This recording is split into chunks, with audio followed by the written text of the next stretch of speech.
You see these? These are golden plates. Well, they're drawings of golden plates. I mean alleged golden plates. Because you see, nobody's ever seen them or described them in the same way. Well, why don't we just look at them and get a simple picture, Because we don't have them.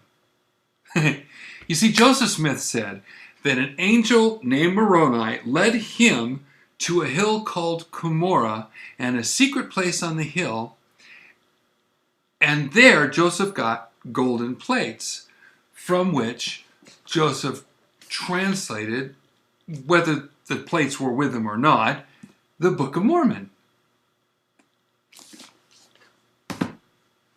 They could only be seen by the eye of faith. That means that they're invisible to unbelievers. So where are the plates now?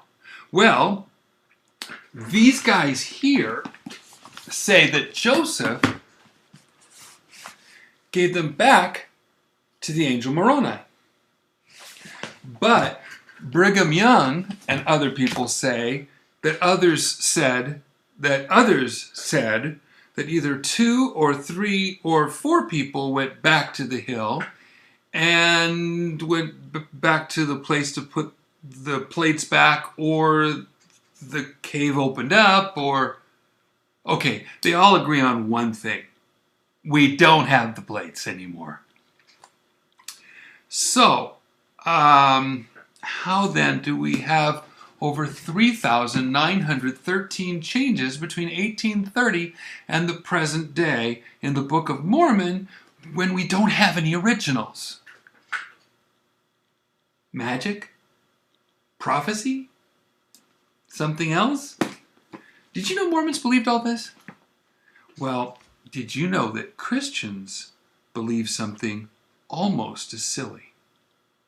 Hi, I'm David Daniels from Chick Publications. No, I'm serious. There are people who believe that the original autographs, the original documents, written by the original autographs and authors, and only they are inspired. One brother calls those original autographs only. OAO. That reminds me of the witches' guards in The Wizard of Oz. Yo! OAO. Anyway, so back to the story. As I said in another blog, original autographs only is what's in many churches and schools and seminaries, statements of faith to this very day, all around the world. But that's not original Christianity. No, you keep on hearing that those who believe that the King James is God's preserved words in English are some kind of a new movement, that these people who believe in preservation of the scriptures are something brand new, and that the people who believe in the original autographs only are the ancient preserved religion. Oh no, the opposite is true. You want proof? Centuries ago, 1646, this was part of the Church of England's Westminster Confession of Faith. Listen to this. The Old Testament in Hebrew and the New Testament in Greek, being immediately inspired by God, by his singular care and providence, kept pure in all ages, are therefore authentic. But because these original tongues are not known to all the people of God, therefore they are to be translated into the vulgar, common language of every nation. Doesn't sound so ancient, does it? Here, way back in 1657, Puritan John Owen summed up what common Christians believed. Quote, "The scriptures of the Old and New Testament were immediately and entirely given out by God himself. So, in his love to his word and church, his whole word, as first given out by him, is preserved unto us entire in the original languages, as also in all translations, so far as they faithfully represent the originals. It evidences its divine original and authority."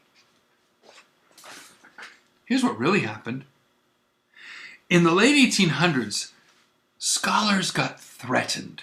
When Darwin came out in 1859 with his theory of evolution, in August of 1881, Westcott and Hort were to come out with a brand new Greek New Testament based on Sinaiticus and Vaticanus and a revised New Testament. Just before that, in April of 1881, two Princeton scholars, Warfield and Hodge, modified the doctrine of inspiration and preservation. Listen to this. We do not assert that the common text, but only that the original autographic text was inspired. Wait a second. That's strange, because see, Paul told Timothy under inspiration in 2 Timothy chapter 3, verses 15 and 16, here's a summary, and that from a child thou hast known the Holy Scriptures. Verse 16, all Scripture is given by inspiration of God and is profitable for doctrine, for reproof, for instruction, for correction. All Timothy had were copies. Those are the only Scripture that Timothy had. Hodge and Warfield didn't stand by faith in what God said in his Scriptures. They wrote a new definition of what they believed or what Scripture and inspiration are supposed to be.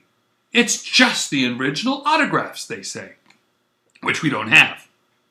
You know, they might as well just be golden plates.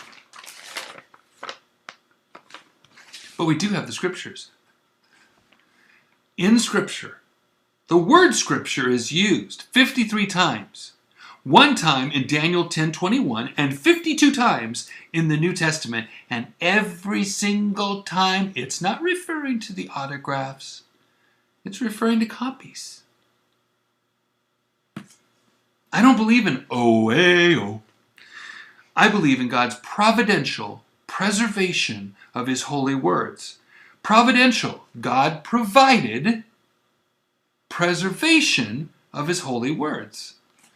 1 Timothy 5, verse 8, it says, but if any provide not for his own, and especially for those of his own house, he hath denied the faith and is worse than an infidel.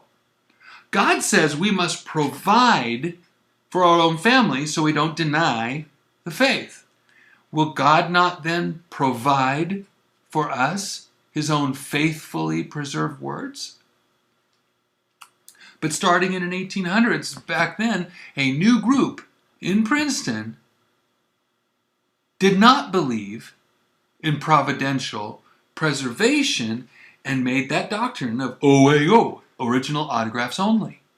So people like to make you think that our idea of the Bible being preserved is something new, but as you've seen, it's not. When they say Bible and Scriptures, they're referring to what?